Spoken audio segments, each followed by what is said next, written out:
Hello बच्चों, let's read this question. So this question says, what should be the value of the distance d so that the final image is formed of the object itself?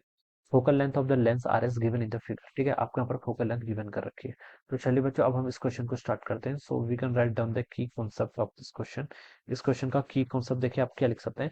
आपको यहाँ पर D की value बतानी है। D क्या है? Distance between this to lenses. Alright, so that final image from the object itself. Final image कहाँ पर बने? आपके इमेज ऑब्जेक्ट पर ही बन जाए। ठीक है, तो इमेज फॉर्मेशन लिख लीजिए इस क्वेश्चन का की कॉन्सेप्ट। ठीक है, क्या लिख लीजिए? Image formation. ठीक है, ये की जगह इस क्वेश्चन का आपका की कॉन्सेप्ट हो जाएगा।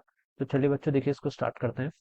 अ, हम्म, ठीक है। देखिए बच्चों, इस तरीके से कुछ सिचुएशन है। ये आपका मान लीजिए this is our optic axis. ये आपका ऑप्टिक एक्सिस है। एक लेंस आपका यहाँ पर रखा हुआ है। ठीक है, ये कैसा है? कन्वेक्स लेंस है। कन्वेक्स लेंस क्या करता है? कन्वर्ज करता है। क्या करता है? कन्वर्ज।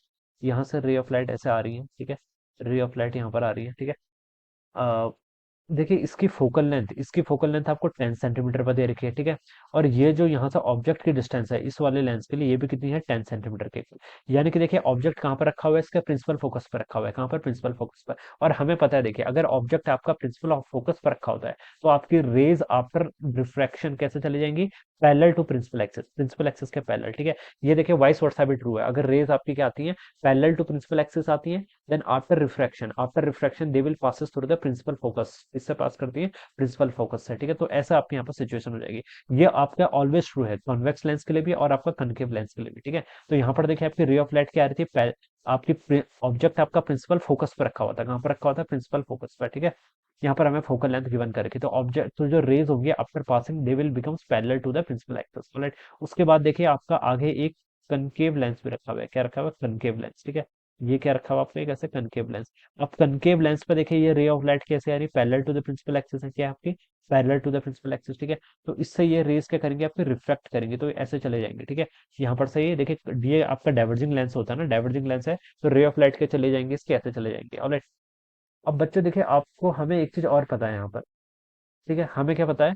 देखिए हम देखिए इसको तो हम बिना उसके ही सॉल्व कर लेंगे। देखिए इसकी जो उसकी आपकी फोकल लेंथ कितनी देर की? -20 सेंटीमीटर। ठीक है, अब रेज ऑफ लाइट देखिए क्या आ रही है? पैरेलल आ रही है। ये क्या आपकी पैरेलल है? These are parallel to the principal axis. ठीक है, और आफ्टर देखिए ये आफ्टर रिफ्रैक्शन ये क्या हो जाती है? आपकी इन्फिनिटी की तरफ टेंड करती है। तो अगर हम इसकी फाइनल इमेज बनाएंगे तो इमेज कैसे बनेगी? आपकी वर्चुअल इमेज बनेगी। कैसे बनेगी? Virtual image. ठीक है, क्योंकि ये रे ऑफ लाइट तो आपकी इन्फिनिटी पे चलेगी, तो फॉरवर्ड डायरेक्शन में तो कभी मीट करेंगे नहीं, तो हम इनको बैकवर्ड डायरेक्शन में मीट करेंगे। ठीक है, और इमेज कहाँ पर बनती है इसकी? देखिए इमेज आपकी बनती है, अगर आपका इमेज देखिए कहाँ पर बननी है? इन्फिनिटी पर बननी है, तो उसके लिए ऑब्जेक्ट कहाँ पर लाई करता है? आपका प्रिंसिपल फोकस पे। ठीक है, तो वो इसके प्रिंसिपल फोकस कितना होगा? 20 सेंटीमीटर। ठीक है, तो 20 सेंटीमीटर पर क्या करेंगे? लाई करेंगे।